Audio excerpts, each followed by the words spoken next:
Ukuza kwethu apho kokuqala kukubulela i-department.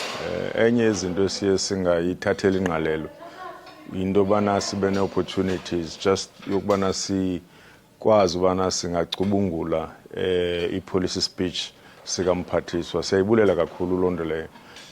Ubumnandi bayo kokubana sinolwazi gabalala okokubana i-department ifuna ntoni yaye nayo i-expecta ntoni apha kuthi singamafama.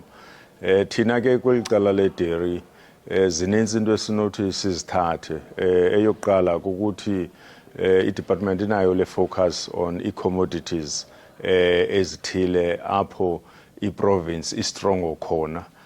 Kuba kaloku kweli cala lobisi i-Eastern Cape yenye yee-provinces eziphambili apha nationally.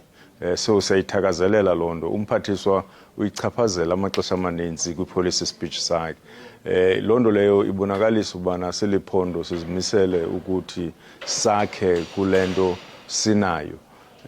Yona nto esicinga uba iphambili ukuthi le nto ye-infrastructure, amanzi ingakumbi, ukulungiswa kwe-irrigation schemes, indlela. Sicinga bezo zinto uba zingalungiswa ingakumbi thina ke ba-operate ezilalini zingancedisa kakhulu ekukhuliseni ezolimo kule province, hayi nje kuphela i-dairy.